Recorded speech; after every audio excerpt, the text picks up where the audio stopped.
Psalms 23, verse 6. Very familiar passage. And if you'd stand to honor the reading of God's word, that's so much appreciated. Everybody shout, surely goodness and mercy shall follow me all the days of my life, and I will dwell in the house of the Lord. Everybody say it together. Forever. God, we ask that you would do something special as we preach and teach your word together, both in this place and those listening by video and other ways. In Jesus' name we pray. Shout amen. Amen. Please be seated. If you've been coming here for for a few months, you know by now that I grew up in a little small town called Coexisting, Louisiana, and that at heart I am a country boy. And one of the things that I used to enjoy doing as a country boy, especially in June, July, August, when it would rain in Louisiana, I spent most of those days barefoot with no shoes on, running and moving around. And when it would rain, one of the things that I loved the most is they'd have these mud puddles. Can you say mud puddle? And on a hot day in Coexisting, after a rain, there was nothing better than with bare feet, just walking the mud puddle with the water and mud coming up through your toes, and oh, that was just a great experience. Now they charge you a lot of money in these spas. But I could do it for free, y'all. Come on now.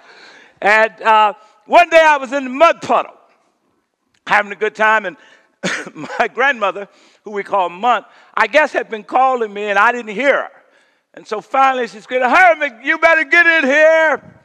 And so I heard her, and the next thing I know, I cut out and ran out of the mud puddle, down through the yard, up on the porch, through the living room, into the kitchen, and said, here I am, Munt. And she looked at me, and then she looked behind me and saw all those footprints. She said, Hurmon, I can kill you. Well, thank God she didn't kill me. I'm here today. Can you say footprints? Matter of fact, she could see the footprints of where I had been and the track into the house. I want to argue today that really verse 6 in Psalms 23, this familiar passage, is really about footprints.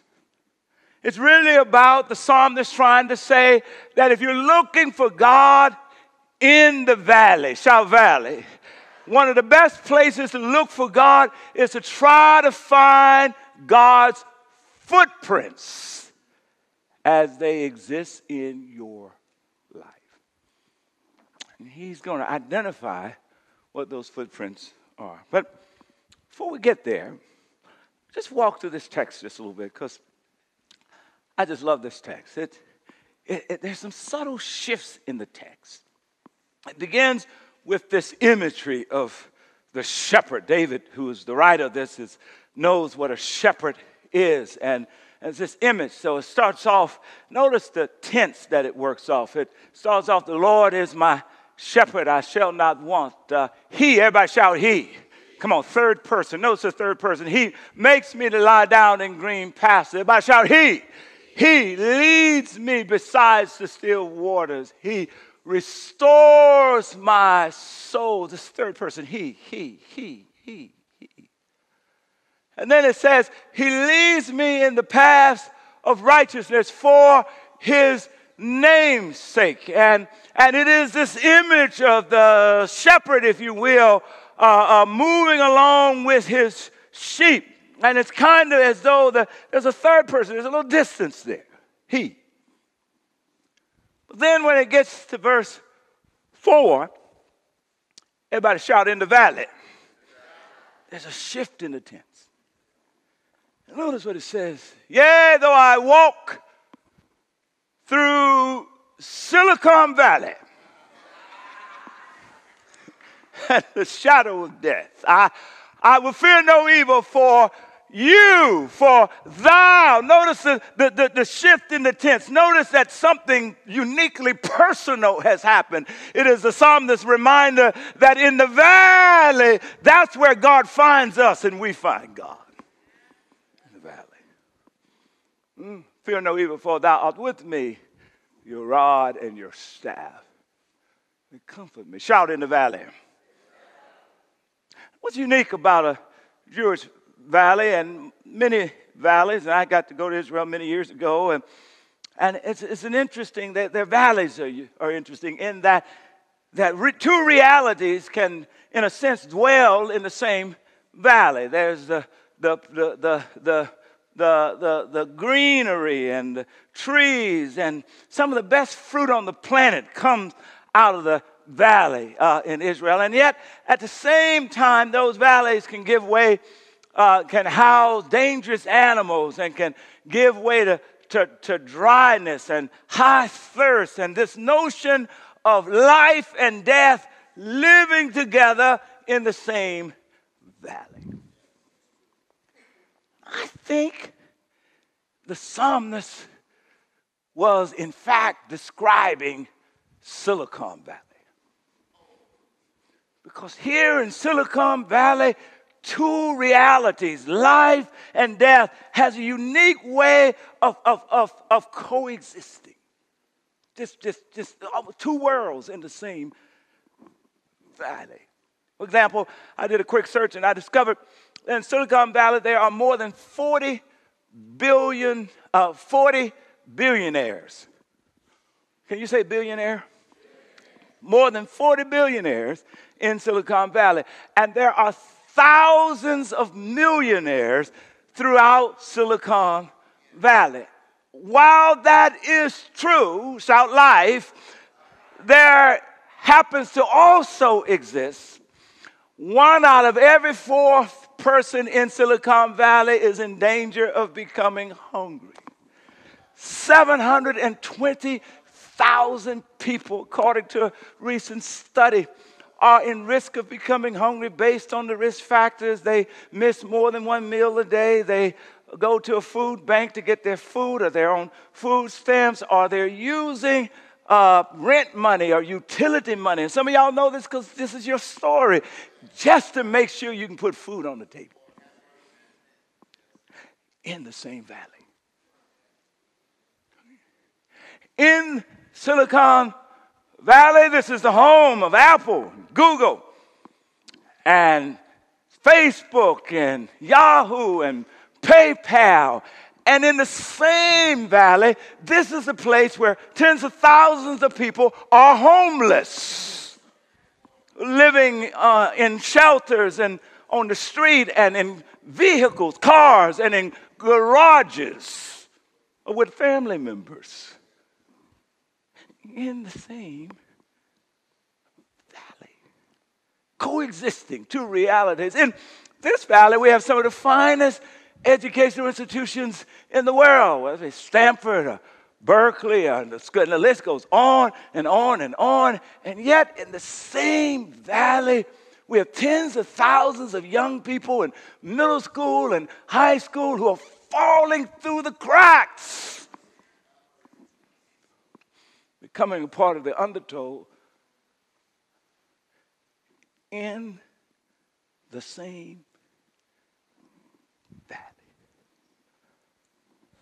So if there's ever a place that we need to know that God is, it's in the valley. And the psalmist gives us some great news when he declares, yea, though I walk through the valley, this combination of life and death, I won't be afraid because God is in the valley. Tell the person next to you, God is also in the valley. Tell him he's in the valley. He's in the valley.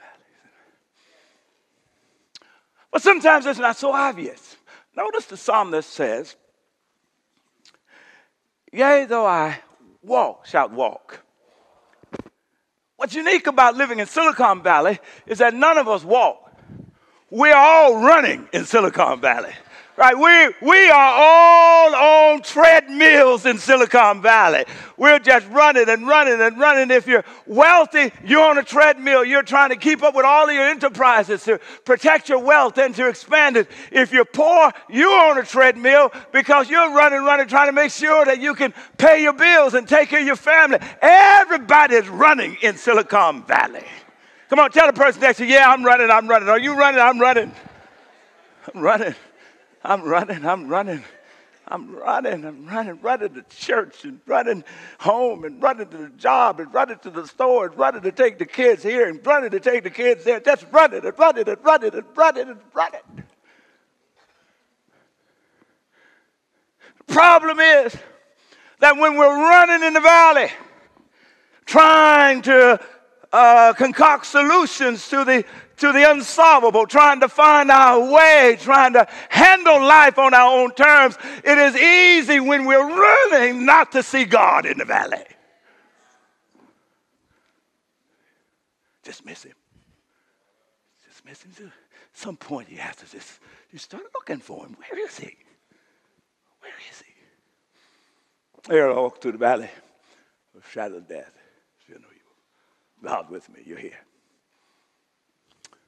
A rod and a staff to comfort me. Now, verse 5, there's another subtlety that takes place. I really like it. Watch this. Thou prepares a table for me before the presence of my enemies. Now, I like this. Shout subtlety. Now, if you could see this scene on Netflix, you'd be surprised at what would happen if they were showing this. Because in verse 4, you would see a normal valley with trees and dryness and animals and all of that, the streams, the rivers, the mountains on the side, you'd see the valley. And then when it got to church, when it get to verse 5, all of a sudden, it would be like the lights are turned on. Come on now. And the walls would open up. And you'd discover that the valley, based on what the psalmist is saying, watch this, that the valley is actually sitting inside of something bigger. And the something bigger that the valley is sitting in is called the house of the Lord. It's a temple. That's the scene.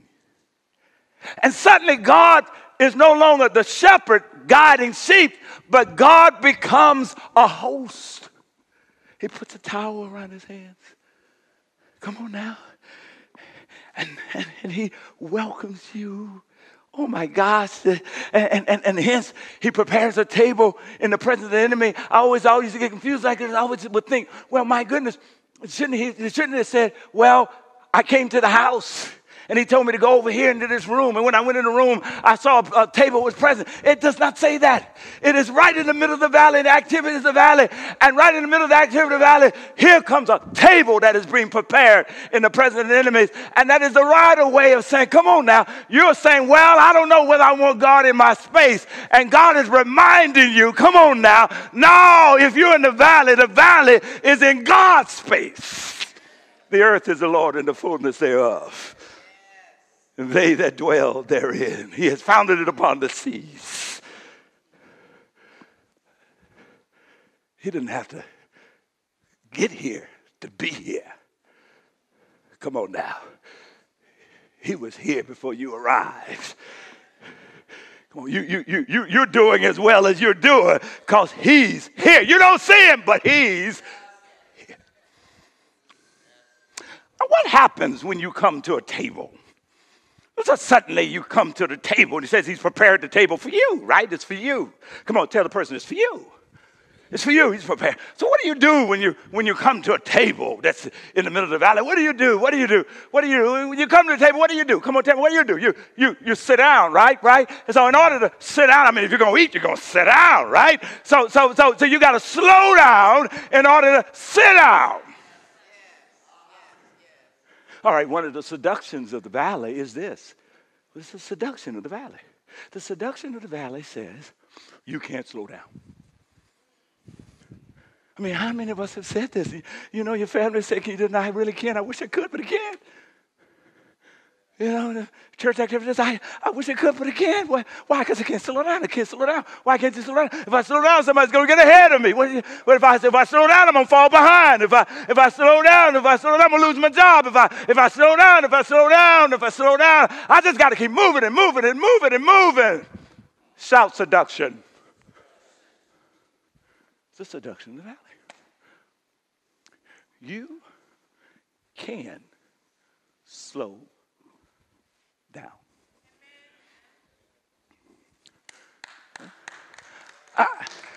As a matter of fact, one of the ways we slow down is by coming to church on Sunday. Even though we're on a treadmill to get here. But for an hour and 10 minutes, we've slowed down and opened up space for God.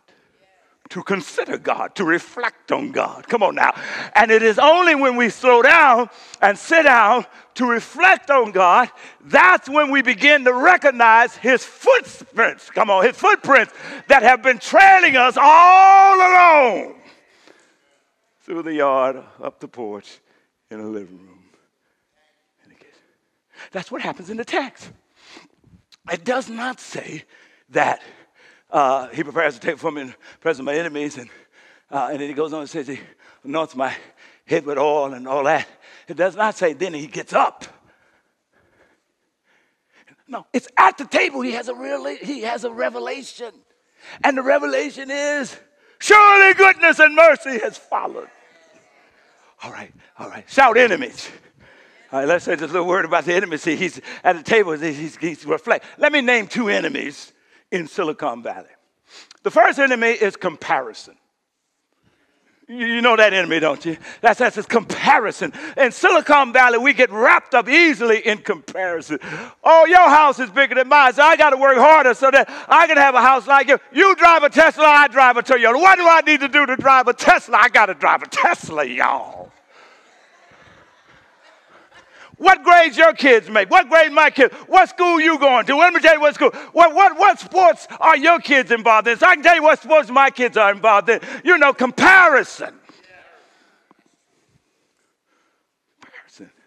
A lot of us eat, sleep, comparison. Some of y'all let the love of your life walk out because you didn't think she was as cute as somebody else. And you woke up with the other. And you learned that it might look good on the outside. That don't mean it's real good on the inside. Come on now. Shout comparison. Rick Warren said it this way, Pastor Rick Warren. He says, when you compare, there's always going to be somebody better than you. And there's always going to be somebody worse than you. And so it puts you in a posture of making a judgment.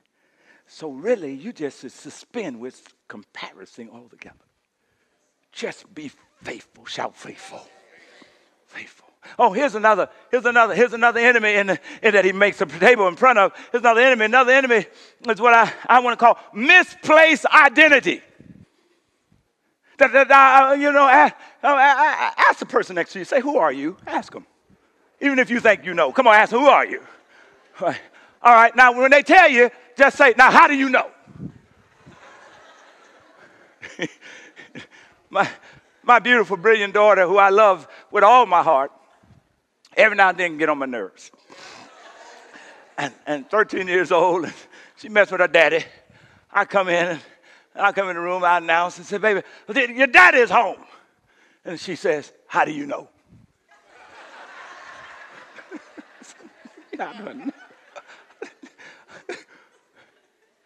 So if you're sitting here today under the sound of my voice, and if I ask you who you are, and if you say, I'm somebody, I'm going to ask you, how do you know you're somebody? Do you base that on how much money is in your bank account? How do you know you're somebody? Do you base that on how many educational degrees on your wall? How do you know you're somebody? Is it because of the kind of clothes you wear, the tennis shoes on your feet? How do you make the judgment that you are somebody? Because if it means you're somebody because you got a lot of money, well, are you suggesting that if I'm poor, I'm not somebody? Come on. If you're somebody because you got a lot of education, are you suggesting if I'm a high school dropout, I'm not somebody? Come on. or the reverse, right? Because of what I don't have, you conclude. What you don't have, you conclude, I'm not somebody. Some of you say, well, I'm going to be somebody someday. Whew. I love this text, y'all, because here comes the revelation. It says, there's a table. Come on now.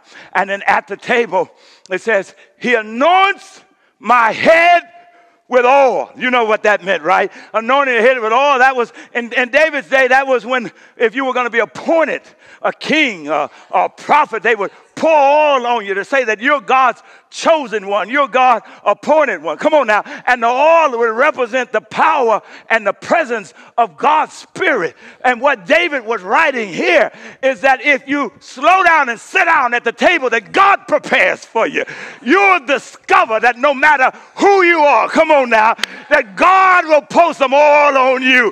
Rich or poor, black or white, come on, right or left, short or tall, God declares, I love you, so you are mine. He pours all on me.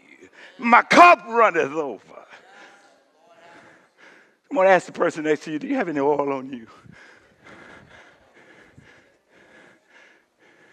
And what God says, and as Christians, what we translated it as, because Jesus died and got up from the dead, come on now, and then breathed on us and gave us his Spirit. Well, here's how we know we're somebody, not because of our bank account, not because of our pedigree of our name. We're somebody because we belong to Jesus Christ. Anybody. Shout anybody. Whatever your history, anybody.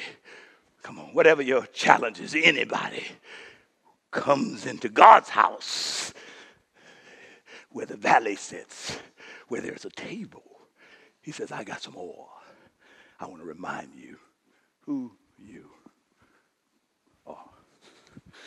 All right, now back into this little verse 6, because when he gets the oil, sitting at the table, having slowed down, sit down, he now reflects. And in his reflection, he's able to see some footprints. There's a fellow that Skip writes about. His name is Paul Ely. Paul tells his story. He says that he was born into a family in the Depression, and his parents took him to church weekly, but when he went to college, he left the church and faith thing alone. Like some of us, he's had a mind of science and mathematical mind. His father was an engineer. Some of his greatest times was, he remembered when he was spending time with his dad, they were doing projects together, and his dad gave him some homespun wisdom. Don't just take other people's opinion. Challenge what people say, challenge what they think, challenge the status quo. And he grew up believing and enjoying, and that made him a successful executive for Hewlett Packard ultimately over 20 years. And then he became a venture capitalist and all that. Then, at about 1997, his wife, he retired. His wife contracted Alzheimer's. And life slowed him down. He was busy before then. He was on the treadmill, but slowed down. For 13 years, he cared for his wife, and after she died, he tells a story that one night he was sleeping, and something happened in the dream that totally changed his life. At this point, he's 76 years old. He spent basically 76 years on the planet, really around here in Silicon Valley, not recognizing where God was, not realizing that there was any footprints in his life. He basically thought he was a self-made man. You know, he's wealthy, he's powerful, he's influential. But here he is at 75, sleeping. So he has a dream, and in a dream it becomes so palatable, real. He says suddenly he fills up with gratitude because in a flash, he said, it was like watching a YouTube of his life. He said he saw everything from the beginning to the end, and suddenly it dawned on him that everything that he thought he had accomplished was in fact a gift that had been given to him, that God had given him a gift. Come on now. And he said he just started watching, and he said the parents that raised him during the Depression, suddenly he realized God had given him that gift. And the college that he went to, God had given him the gift. The friends that he had, God had given him the gift. God had been standing in the shadows of the valley all alone. Come on now. And in his dream, there was a table being prepared before him. And suddenly he's realizing, in a point of reflection, he had to go to sleep before he could wake up, y'all. The wife, Martha, came to him as a gift. The kids came to him as a gift. And suddenly he realized that it wasn't because he was so smart. It wasn't because he was so charismatic. It wasn't because, yes, even those things were gifts from God that he used very well as God would have wanted him to use it. But they were all gifts, and they pointed to the goodness, our goodness. The goodness of God, and he saw the footprints from outside on the porch in the living room, right in his dream. God had been there all the time. And suddenly he became grateful. And then he heard a voice in the dream says, it's time for you to find God. But because he had the dream, it meant that God had already found him. For somebody listening to me today, the voice is for you. It's time for you to locate God, who already knows where you are. Shoot. Isn't that good news?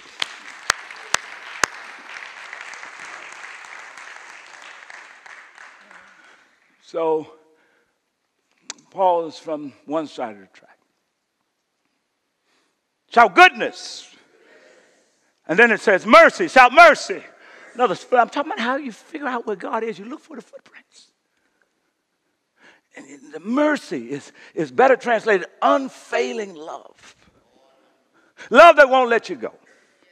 Love that won't let you down. Love that you can't shake loose.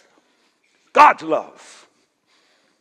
A friend of mine is Minister Darren Borkins, who I love dearly. He and I go back 30 plus years. He's from New Orleans, and his story really originates in New Orleans. And I'm going to pick this because, see, Silicon Valley, we say if you can find God in Silicon Valley, you can find God anywhere. Because there are elements of Silicon Valley all over the country. And Darren tells his story. I asked him, I said, man, how did you meet the Lord? Darren is interesting. I love him.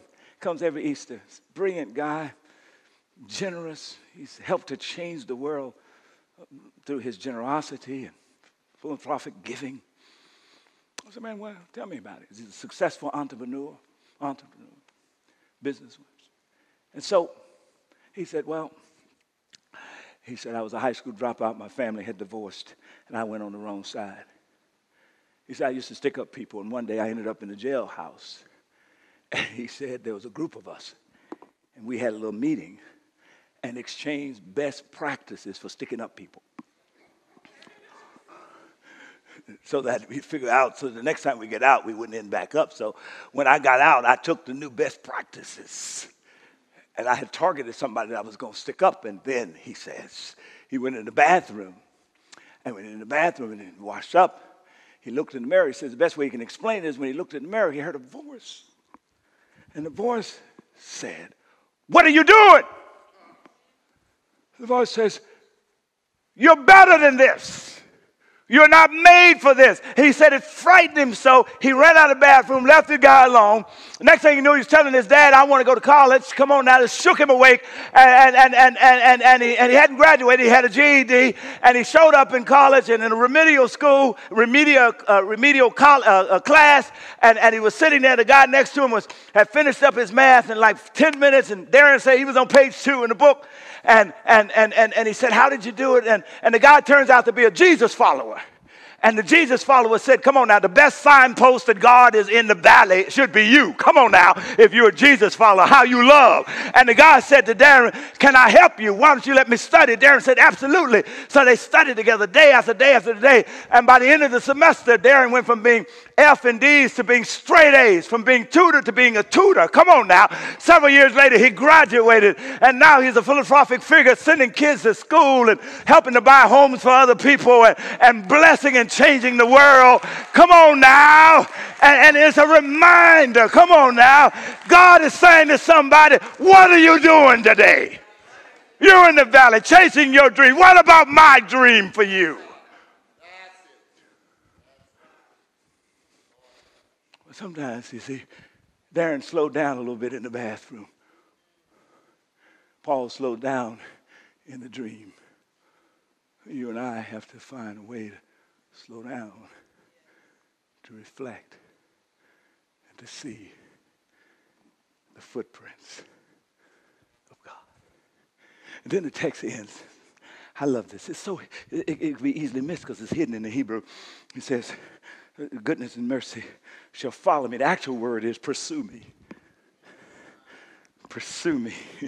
Tell the person next to you, look behind you. Say, look behind you. Come on, his goodness and mercy is pursuing you. It's pursuing you. It's trying to get your attention. It's trying to get your attention. It's trying to shake you. It's trying to make you aware that of God's plans for your life. And then it says, pursue me. It says, and so I shall dwell. Say dwell. In the house. Now the Hebrew beneath the word dwell is better translated return. Can you say return? Wow. And in this notion, here what the psalmist is saying, here's how you survive the insanity of the Silicon Valley. You have to make a habit of returning to the house of the Lord. Did you hear what I said? Come on. When I was a kid growing up, they make you feel guilty if you miss church. And my daddy was a preacher. He knew how to do it. And so in the summertime, I'd go stay with my grandmama. Come on now. So that I could miss all the church I want because she missed church too, all right? So that was fine. But as an adult, I discovered, come on now, that the reason why I need to keep showing up in the house of the Lord is not because I'm guilty. It's because I need to keep showing up in the house of the Lord week after week, because that's going to keep me sane. Come on now. It's going to keep me in touch with who I am in God. It's going to keep me in touch with the fact that I'm more than my possessions. It's going to keep me in touch with the fact that even when sickness comes, come on now, I'm still claimed by God's love. The singing and the teaching of God's word, to open it up in my life, it'll send me back out into the valley, fully aware of who I am. Come on now, ready to do battle with life. But then I got to come right back again. And again. And again. If not, the valley will seduce you. Wow. And always, when I come to this point, I used to tell people, come on to church. And I say, a lot of good churches all over the place. And there are tons. But I can't account for those churches. I can count for this one. And so I can challenge you to come on back to this one. Come on now. Not that we're perfect, because we're not. Come on now. But we're trying to build a culture that says we're going to love you no matter who you are. Come on. We're going to forgive you no matter what. Now, not that we're perfect. There's some folk that's messed up. We mess up, but that's all right. Our heart is aiming in the right direction. All right, let me finish, and the musician can come and us in a little music. But I want you to catch a picture of this. I want you to see the power of what happens when you understand your role in helping God to set a table in his house. Last weekend, we had 2,000 people, more than 2,000 people show up at the Flintstones. You know how they got there?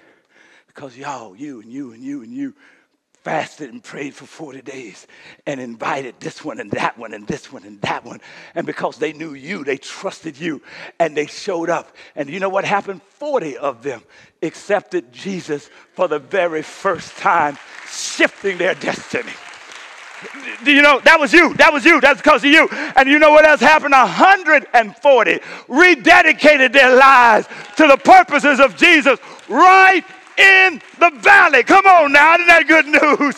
All because of you. And so that says two things. One, you ought to be able to keep inviting. Say, keep inviting. Bring people to the house. Bring people to the house. Bring people to the house. There's some stuff happen here. Don't happen on the job. So to the house. And then self-serving. You need to be able to serve. You know, part of why they ran into such love is because hundreds of you were serving with love. For some of you, it was the first time ever that you served. So I just want to challenge you today. If you haven't served but one time, I want to challenge you to pray about taking another step to serve regularly. You help God in the business of preparing a table in the presence of the enemy in the valley. Come on, give God a hand praise.